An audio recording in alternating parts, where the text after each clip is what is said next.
look at invisible strap connectors in faux leather. So what I have here is a piece of faux that's approximately, it's about 4.5 inches long by 2 inches wide, and this will be my connector. And I've drawn a line on the wrong side centrally from one end to the other. Now I'm going to find my glue stick.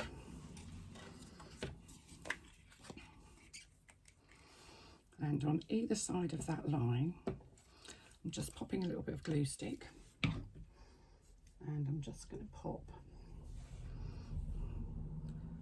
a little bit of ribbon.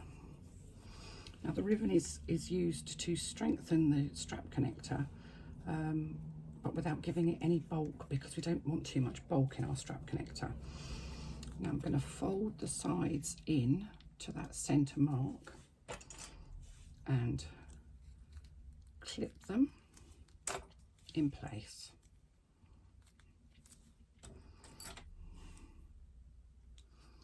I'm going to do the same on the other side.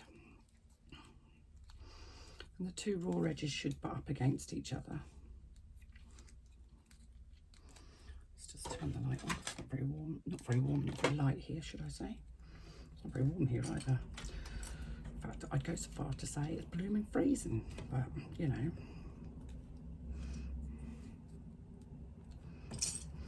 Okay, so that's our strap connector all clipped. And then I'm going to top stitch down the side of my strap connector using an 1/8 of an inch seam allowance.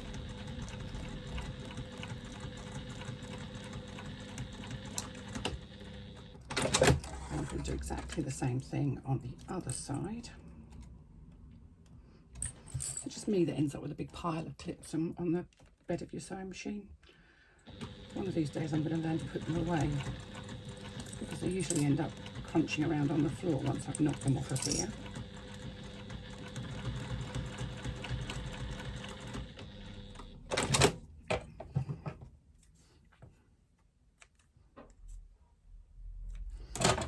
Right, I like to do a second line of stitching, so I'm going to do just throw a second line of stitching on at 1/4 inch because I can.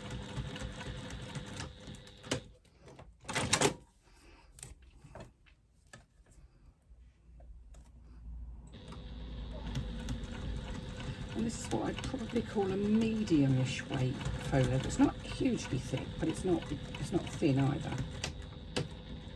It's nice to work with, but it's a bit plasticky. Because this is a sort of a sample of something, I'm not too bothered about that. Now I'm actually going to put my strap connector onto, this is part of a gusset for a bag, and I've already marked out where I want it to be, and I've marked a hole, marked a line on my gusset, and you can do this wherever you're going to put your strap connector, that's just over 1 inch long, and I've used a craft knife to cut the hole. Now I'm going to take my strap connector that I've just made, and with the nice side facing down, I'm going to thread it through that hole until it's approximately, probably I'd say 1/3 of the way, maybe 2/5 of the way through, making sure that it's nice and straight. So I'm just going to clip it at the top there to make sure that it's straight in. And you can see that that's sitting straight. Now, just above where that cut is, I'm now going to actually I'm going to change my thread because I want pale thread. These are supposed to be invisible strap connectors, which is why it's better to use a self-coloured thread, because if you use a self-coloured thread, then it's more invisible. If you don't, then they're not invisible at all. In fact, if anything, they stand out like a sore thumb. It's just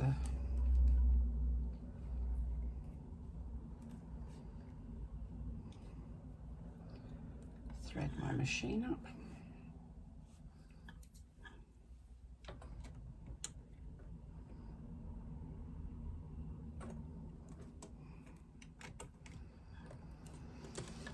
Now what I'm going to do is I'm going to stitch about 1/8 of an inch above where that cut is. So I'm going to stitch across that strap connector, but only above, just above where the cut is.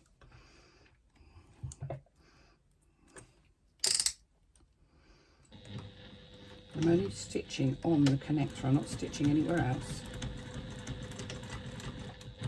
A couple of stitches about back stitches to secure my stitching. And oh, this is a low battery.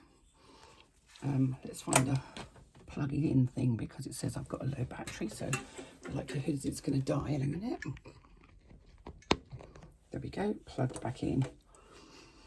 So you can see there now, if I put my let's find something to poke through. If I poke that through, you can see that the hole is still there, but I've done my line of stitching across the strap connector, and it's now secured to my main fabric. So I can remove those clips. I've just managed to pull my thread out of my machine again.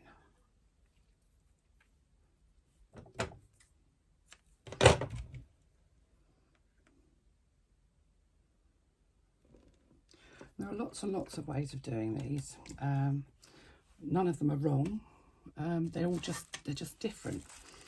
Right, so I'm going to take my hardware, and this can be a rectangle or a D-ring, and I'm going to thread it onto that strap connector, and then I'm going to thread the strap connector, the other end, back through that hole.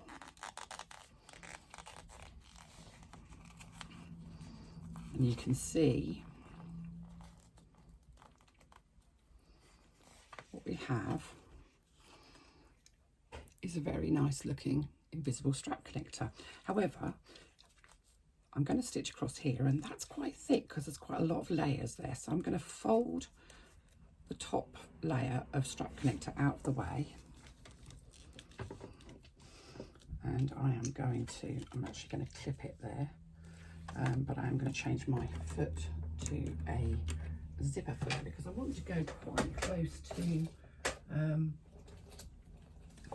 to where my connector is. So I have a, it's not actually a zipper foot, it's a cording foot, but it works really well. So that's what I'm going to use, and it's a Teflon one, which is ideal for this faux leather because it is quite sticky. So I've pulled long threads up, start and finish. And I'm going to stitch across underneath that cut. I'm not making a, I'm not going to back stitch at the beginning and the end.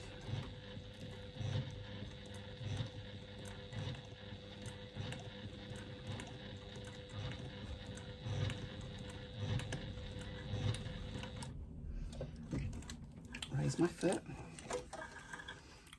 pull my work out,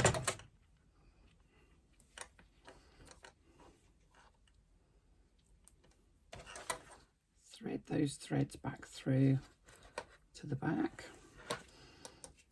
and then you've only stitched through what is essentially 3 layers of faux leather, so you know everything is hunky-dory there. That's the only trouble with these, is they can get quite thick, and if you've only got a simple basic domestic machine, it's next door to impossible when you're sewing through lots and lots of layers. So let's tie those threads off.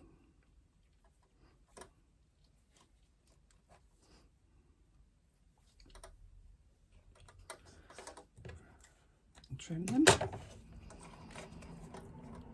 the threads off.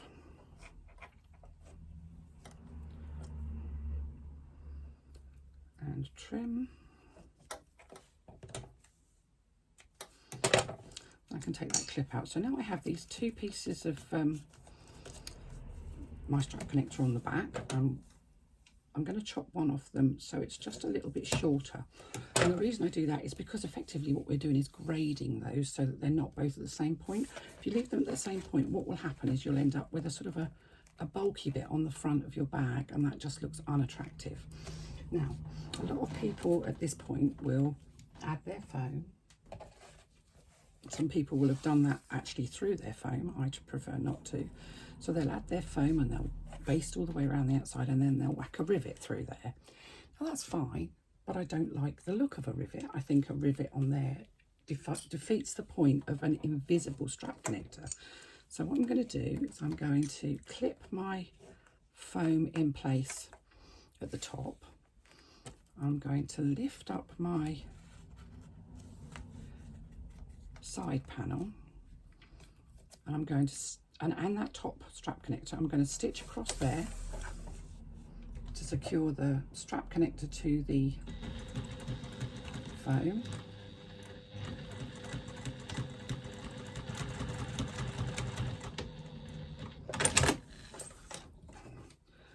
And then I'm going to do exactly the same with the other strap connector end, stitching a little bit further down because that one's longer.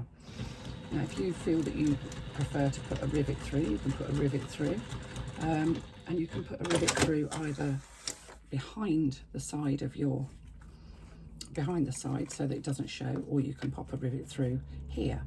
But for me, an invisible strap connector should be invisible. I can now baste my foam onto my, around the outside onto my panel. But there we are, one invisible strap connector.